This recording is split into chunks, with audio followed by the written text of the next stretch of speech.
Welcome to Mufti Muhammad Nadeem Husaini official YouTube channel. Mufti صاحب کے channel کو سبسکرائب کریں تاکہ ہر آنے والی ویڈیو سے باخبر رہیں۔ قال النبی صلی اللہ علیہ وسلم ان الرزق لا يطلب العبد كما يطلبه اجله او كما قال علیہ السلام۔ میرے بھائی دوستوں، ہمارے پیارے نبی اکرم صلی اللہ علیہ وسلم نے ارشاد فرمایا کہ رزق انسان کو ایسے تلاش کرتا ہے جیسے موت اس کو تلاش کرتی ہے، یعنی جس طرح موت کا آنا یقینی ہے ایسے آپ کے رزق کا ملنا بھی یقینی ہے۔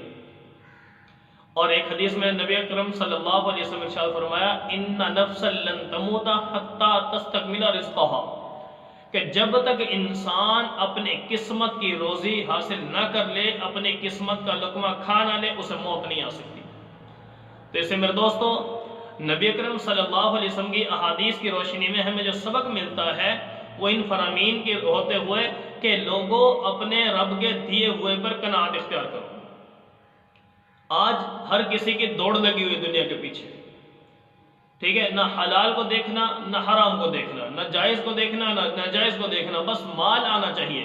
میرے بھائی دوست، نبی اکرم صلی اللہ علیہ وسلم کی ان حدیث سے ہمیں یہ بات سمجھ میں آتی ہے کہ انسان کے مقدر میں جو ہے وہ مل کر رہے گا۔ سمجھ آ رہی ہے؟ جو مقدر میں ہے وہ مل کر رہے گا، اور جو انسان کی قسمت اور مقدر میں نہیں ہے وہ مل ہی نہیں سکتا۔ تو اس لیے پیارے پیغمبر نے فرمایا رزق کمانے میں حلال طریقہ اختیار کرو، حرام سے بچو، جائز طریقہ اختیار کرو، ناجائز سے بچو۔ تو میرے دوست، جو لقمہ قسمت میں لکھا ہے وہ مل کر رہے گا۔ اپنے رب پر اعتماد کیجئے، یقین کیجئے، بھروسہ کیجئے۔ اللہ نے فرمایا وَمَا مِن دَابَّةٍ فِي الْأَرْضِ إِلَّا عَلَى اللَّهِ رِزْقُهَا۔ میرے دوست، اللہ تعالیٰ فرماتے ہیں کہ جو بھی اس دھرتی پر، اس کائنات میں جس مخلوق کو میں نے پیدا کیا ہے اس کی رزق کی ذمہ داری میری ہے۔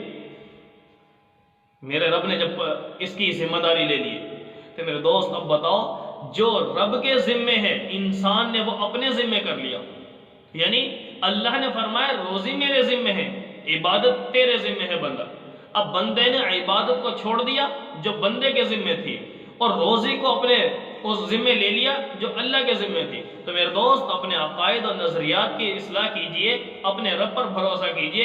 احادیث میں یہ بھی آتا ہے کہ اگر اپنے رب پر توکل سیکھنا ہو تو پرندوں سے سیکھ لو۔ جب بھی پرندہ صبح کو نکلتا ہے خالی پیٹ ہوتا ہے اور شام کو پیٹ بھر کے آتا ہے، اپنے بچوں کے لیے بھی لاتا ہے، وہ انسان کی طرف سٹور کر کے نہیں رکھتا۔ تو اسے میرے دوستوں، ہمیں سوچنا ہوگا، سمجھنا ہوگا کہ رزق قسمت میں جو ہے مل کر رہے گا۔ اور ایک حدیث میں ہے، یہ غالباً مشکات کے اندر روایت موجود ہے، نبی صلی اللہ علیہ وسلم فرمایا جو اللہ کی دی ہوئی تھوڑی سی روزی پر قناعت اختیار کر لے، اسی پر صبر کر لے، تو اللہ تعالیٰ کل قیامت کے دن اس بندے کی طرف سے تھوڑے سے کیے ہوئے عمل پر راضی ہو جائیں گے اور اسے جنت دے دیں گے۔ کیا مطلب؟ یعنی جو اللہ نے دے دیا، جو قسمت میں ہے، صبر کر لے اس پہ، اسی پر اپنے رب کا شکر ادا کرے، حلال حدود کے اندر رہتا ہوا، ٹھیک ہے، حرام سے بچتا رہے، حلال پر چلتا رہے۔ جتنی روزی قسمت میں اللہ نے لکھی ہے ملنی اتنی ہی ہے۔ تو اس لیے میرے دوستو، حرام کی طرف قدم نہ بڑھائیں، ٹھیک ہے، جائز طریقہ اختیار کریں، ناجائز کی طرف قدم نہ بڑھائیں۔ اس سے فائدہ یہ ہوگا کہ کل قیامت کے دن اللہ رب العالمین ہمارا تھوڑا سا کیا ہوا عمل بھی قبول فرما لے کر ہمیں جنت عطا فرما دیں گے۔ تو اس سے میرے دوستو، دنیا کے پیچھے لگنے کی ضرورت نہیں ہے، ورنہ کسی نے کہا نا، جگہ جی لگانے کی دنیا نہیں ہے، یہ عبرت کی جا ہے، تماشا نہیں ہے، ٹھیک ہے۔ ملی خاک میں اہل شاں کیسے کیسے، زمیں کھا گئی نوجواں کیسے کیسے، ہو گئے مکین لا مکاں کیسے کیسے، جگہ جی لگانے کی دنیا نہیں ہے، یہ عبرت کی جا ہے، تماشا نہیں ہے۔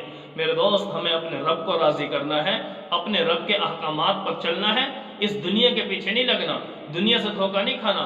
جبکہ اللہ خود فرماتے ہیں ان ہی الا متاع الغرور، یہ دنیا کی زندگی تو دھوکہ ہے، دھوکہ۔